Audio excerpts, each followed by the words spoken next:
রাসূলুল্লাহ, এক নাম্বার কথা হলো নসিহত। আমার বাবা আমাকে নসিহত করে গেছেন, এক নাম্বার আমার বাবার জানাজা আপনাকে পড়তে হবে। আল্লাহ নবী বললেন গ্রান্টেড, পড়বো, এক নাম্বার পড়বো। দুই নাম্বার হলো আপনার মুখের লালা, আপনার মুখের লালা দিয়ে আমার বাবার বুকটা আপনি ভালো করে মেসেজ করে দিবেন, যাতে এই বুকের মধ্যে কোনো ফেরেশতারা আক্রমণ করতে না পারে, আযাবের ফেরেশতারা কোনো রকমের পাথর নিক্ষেপ করতে না পারে।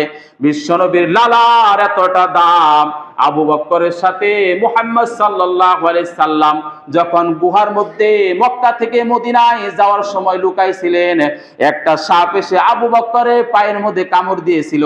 বিশ্বনবীর মুখের লালা দেওয়ার সাথে সাথে সাপের বিষ পানি হয়ে গেল। সুবহানাল্লাহ! একটা সাপ আঘাত করলেন আবু বকরের পায়ের মধ্যে, আবু বকরের বাটার মধ্যে, থাইয়ের মধ্যে, উরুর মধ্যে মাথা দিয়ে বিশ্বনবী একটু ঘুমাইছেন। ঘুমানোর পর আবু বকরের চোখের পানি ফুটায় ফুটায় বিশ্বনবীর কপালে পড়তেছে।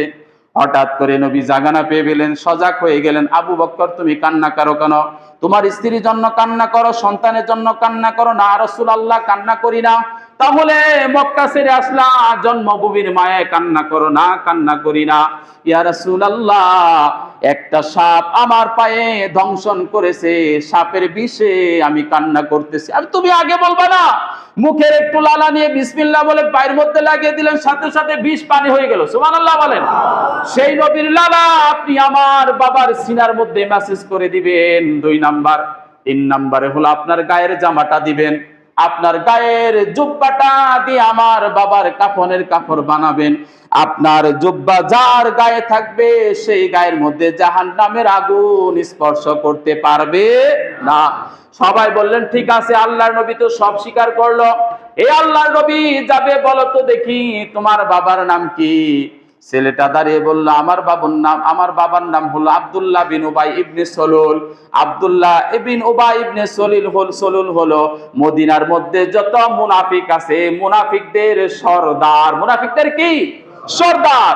এবার হযরত ওমর বললেন, ইয়া রাসূলুল্লাহ, মুনাফিক যারা যুদ্ধের ময়দান থেকে সৈন্য নিয়ে ভেগে এসেছে আপনাকে হত্যা করার জন্য, ওই যে খাইবারের যুদ্ধে ইহুদি এক নারীকে দিয়ে খাসির গোশতের মধ্যে বিষ মাখায় আপনারে খাওয়াইছে। আল্লাহ রাসূল কিন্তু শহীদ হয়েছে, আপনারা জানেন। তাকে কিন্তু বিষ মাখিয়ে হত্যা করা হয়েছে। বিষ মাখিয়ে কি হত্যা করা হয়েছে। যখন বিশ্বনবী বিষের বিক্রিয়া উঠে যেত, তখন বিশ্বনবী সাহাবাদেরকে বললেন, ও সাহাবারা শোনো, ও আমার কলিজার টুকরা আয়েশা শোনো, ওই যে খাইবারের যুদ্ধে যে মহিলাটা আমারে খাসির মাংসের সাথে বিষ মাখায় খাওয়াইছিল, সেই বিষের যন্ত্রণাটা আমার কলিজার মধ্যে উঠে গেছে মৃত্যুর আগে। বিশ্বনবী বিষক্রিয়ায় হত্যা হয়ে মৃত্যুবরণ করেছে, এজন্য তিনি শহীদ। সুবহানাল্লাহ বলেন। এবার বলতেছে হযরত ওমর, এই আব্দুল্লাহ বিন উবাই ইবনে সলুল আপনাকে ইহুদি মেয়ে দ্বারা বিষ গ্রহণ করাইছে। যুদ্ধের ময়দান থেকে শত্রু নিয়ে, পিছন থেকে সৈন্যদল নিয়ে বেগে এসেছে, আপনাকে আপনার পিছে নামাজ পড়েছে, কিন্তু তাদের লিডার ছিল, তাদের নেতা ছিল বড় বড় মুনাফিকরা, আপনার শত্রুদের সাথে আপনাকে হত্যা করার ষড়যন্ত্র করেছে, আপনাকে এই নামাজ পড়তে দেব না। বিশ্বনবী হযরত ওমরের হাতের থেকে জামাটা টান দিয়ে ছুটে জানাজার মধ্যে চলে গেলেন।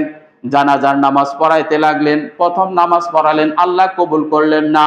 বিশ্বনবীর মুখের লালা দিয়ে বডিটা মেসেজ করলেন, মুখের মধ্যে দিলেন, তাও আল্লাহ আবার জানাজা পড়ালেন, কবুল করলেন না।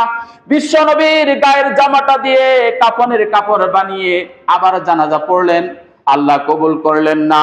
আল্লাহ সাথে সাথে কোরআনের আয়াত নাজিল করে দিলেন, ইস্তাগফির লাহুম আও লা তাস্তাগফির লাহুম ৭০ মাররা ফালাই ইয়াগফিরুল্লাহু লাহুম। ও মুহাম্মদ, একবার না, দুইবার না, তিনবার না, এই মুনাফিকের জানাজা যদি আপনি ৭০ বার পড়ান, আমি আল্লাহ এই মুনাফিকের জানাজার নামাজ কবুল করব না, কবুল করব না। হযরত ওমরের সিদ্ধান্তের উপর কোরআনের আয়াত নাজিল করে দিলেন কে?